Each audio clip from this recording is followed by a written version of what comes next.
Ouais, la grande école politique, nous avons bien en puissance et les filles. Et il y a des cas qui disent que Togo nyon Togo musu ni venade. Il fait mimba le voir régime yalo. Mi défie un zéreka benade. Mi a de mi sok bébé mi a combattre. Mi sok bébé nade mi a combattre régime sanguinaire dictatorial. Il fait avant me gamade et ava ivo. Et nous que régime yale tu plemiare et madomila. Et ou amola mi pola. Et là, mon cover tout le prison, mi pola. On les torturer à mon mille pola. On les nya journaliste au mille pola. On les ou soja au mille pola. On les ou mia maman, mia togo mille pola. Nka mia bavoma. Ye togo to agba globena de mia no blom mia be nya cachette man. Nka be cachette ou. Régime Antonia bena de peuple afrique peuple ba folé ade. Ngba ni vive plebe nya yo. Ngba ni fe fembe nya yo. Ta cachette rekebe nyangba la fireko. Mille blebe ne yi. Ne miliciens mille fiare. En puissance et les blins. Mounye gben tocha mi blone ho. Parce que le mien no vieux cover tout. O le torturer o comme de ko le moulon glaçon me. Mi laisse. Beshiagbe. Eta mille dolite penawe. Ne mi ko dare gendarmerie egbea. Mi la blanc maintenant mi adolite penawe. Soit mi ako hélicoptère mi alo so ikarae. Mi alo ko ipiae.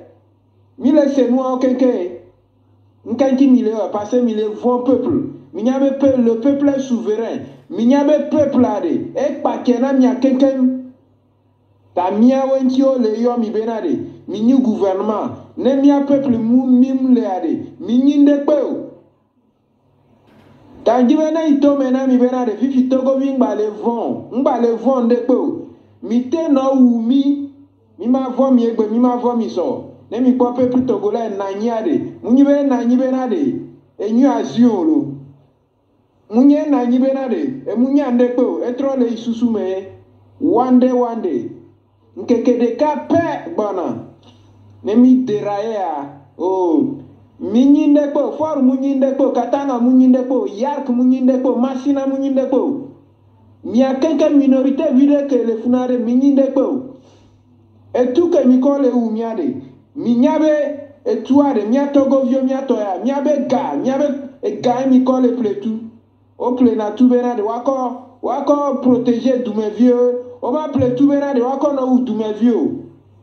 Que mi pletu benade. Miako non protéger fornya sima alors que mi du me viole o le pefu o le jole douame o le sile douame agbeto kudebe du asidati doa asidati ebe famille asidati soin asidati etoa asidati togbea o la home nkao famille nyasimenti o tutogoa eta mi ja tona miegbe noir sur blanc benade mi ja combattre mi et camion tonele que mianto mi buiro mu camion va mi ja combattre mi la jo mi gbe mi la jo si bele que Burkina be onya wa be président Blaise Compaoré si bele que Malien onya ibeka mianto mi boy ne fait plus citer are ma ou le peuple bengo domé ne fait plus citer are et donc c'est mi de peu et kake mi les kake mi les blé togobe que sinon vous allez payer un à un.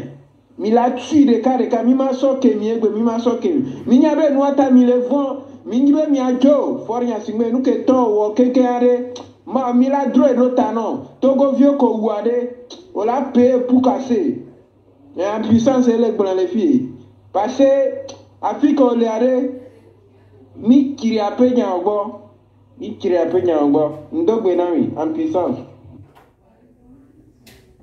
Dari Nya diaspora wade ndo awo de ka kimi wo fai sande yemi so ganma me do duade amedo duga o bato le EPT uni me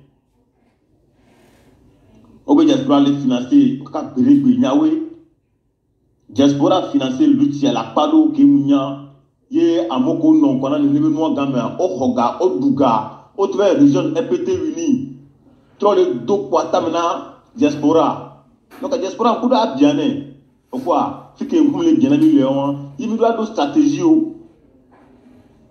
et quand on va essayer mini on tourne à mon ami mi de namon les miens de aussi donc avec quand on le gratuit mon Togo Vio que les diaspora que là on pour bien le terrain que les capable à pousser c'est que d'amener va y pas vous faut dadanyo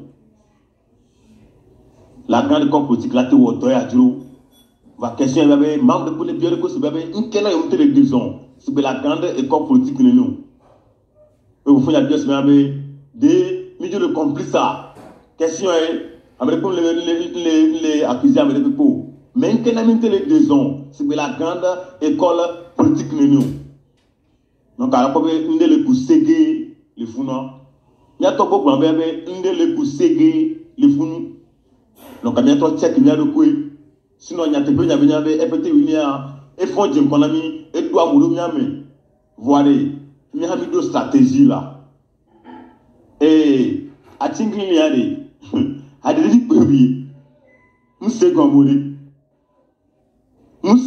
bien ça dit on connaît et que zone là on dit mais munatio ma so faut à tingli il y a des à des pays de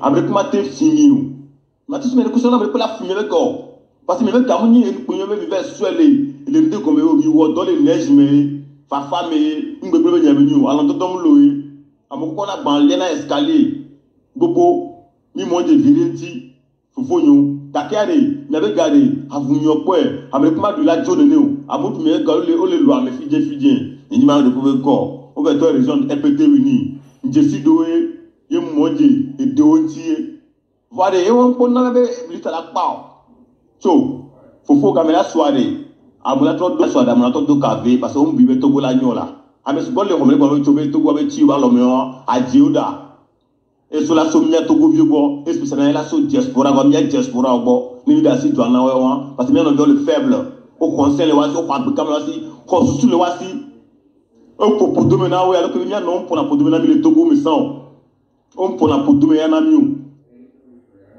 o adom ya to ngula mi adom o don la to na mi nya Togo vioa nya mama mi ato odo eden ko so pola mi oya e na mi igbeji na mi parce que mi on pour la pour demain na mi yo mi duna mi wona do mi nya na nu chan le kota ji keken wa e judo o envie na mi vide le kota ji vous ça pour répéter unique le plot entier et to gonwa amula dunukumi parce que mi e pora de tin bango yo so sawa do u ba won wa nyabe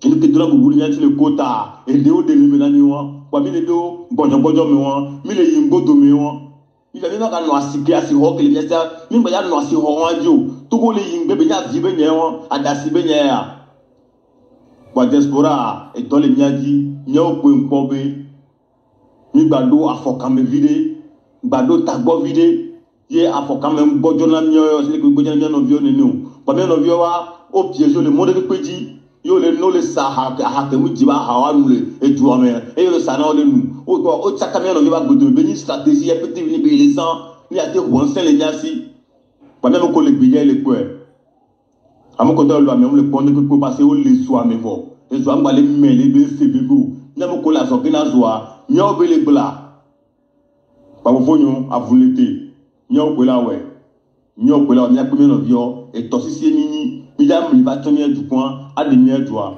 avulete akpe na mesiame